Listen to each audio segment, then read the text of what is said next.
วัสดีครับอยู่กับ CG Easy นะครับวันนี้ผมจะมาพูดถึงการหา Sound Effect ที่ใช้ในการตัดต่อวิดีโอครับไม่ว่าจะเป็นการอัปโหลดวิดีโอของเราลงโซเชียลเน็ตเวิร์กอย่าง YouTube หรือ Facebook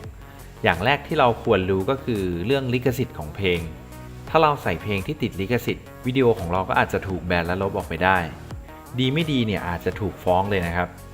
วันนี้ผมก็เลยรวบรวมเว็บไซต์ที่เป็นซาวด์ประกอบรวมถึง Sound Effect ที่เราสามารถโหลดมาใช้งานได้แบบฟรีๆนะครับเป็นเพลงที่ไม่ติดลิขสิทธิ์เหมาะกับเพื่อนๆที่อยากจะตัดต่อวิดีโอลง YouTube หรือทำ Vlog ส่วนจะมีเว็บไซต์อะไรบ้างเนี่ยเราไปดูกันครับ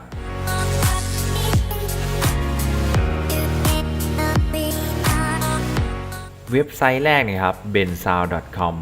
เว็บนี้ส่วนใหญ่จะเป็นซาวด์ที่เป็นซาวด์แบ็คกราวด์นะครับเอาไว้ใส่ตอนที่เล่าเรื่องราวหรือจะสื่ออารมณ์ของวิดีโอเราครับโดยเว็บนี้ครับจะแบ่งออกเป็นหมวดหมู่ไว้อย่างชัดเจนมีให้เราเลือกหลากหลายแนวเลยนะครับไม่ว่าจะเป็นอะคูสติกโฟล์คป๊อปร็อกแจ๊สก็มีหมดครับมีให้เลือกทั้งแบบฟรีและเสียเงินนะครับโดยส่วนตัวนะครับผมคิดว่านี่เป็นเว็บซาวด์ที่เพราะที่สุดเว็บหนึ่งเลยครับ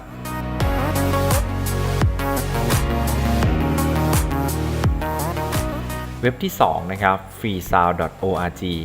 เว็บนี้ครับจะเน้นไปที่ Sound Effect มีให้เราเลือกมากมายซึ่งเราสามารถกดพรีวิวฟังเสียงได้จากหน้าแรกของเว็บไซต์นะครับ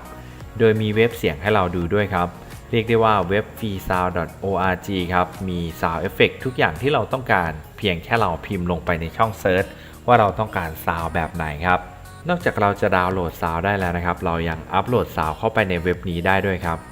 เว็บนี้ต้องสมัครและล็อกอินก่อนนะครับถึงจะดาวน์โหลดได้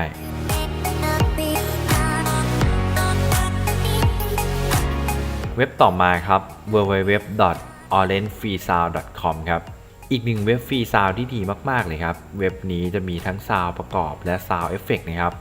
โดยจะมีหมวดหมู่ให้เลือกอยู่ทางด้านซ้ายมือซึ่งแบ่งประเภทไว้อย่างชัดเจน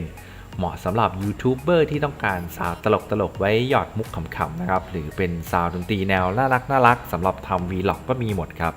เว็บนี้ไม่ต้องล็อกอินครับสามารถกดดาวน์โหลดได้เลย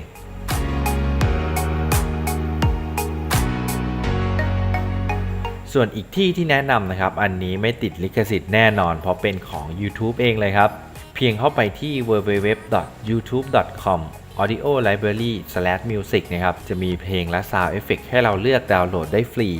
จัดเรียงตามหมวดหมู่โดยเราสามารถเลือกได้ทั้งแนวดนตรีหรือจะเลือกเป็นชนิดของเครื่องดนตรีก็ทำได้ครับเรียกได้ว่ามีให้เลือกแบบครบถ้วนนะครับแต่เราจำเป็นต้องมีช่อง YouTube ของตัวเองก่อนนะครับถึงจะสามารถเข้ามาดาวน์โหลดในนี้ได้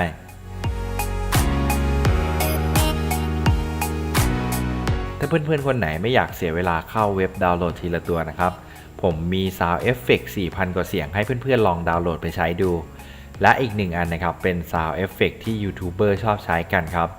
ผมจะทิ้งลิงก์ดาวน์โหลดไว้ใต้คลิปด้วยนะครับแล้วถ้าชอบวิดีโอนี้ก็อย่าลืมกดติดตามไว้ด้วยครับจะได้ไม่พลาดคลิปวิดีโอใหม่ๆวันนี้ลาไปก่อนสวัสดีครับ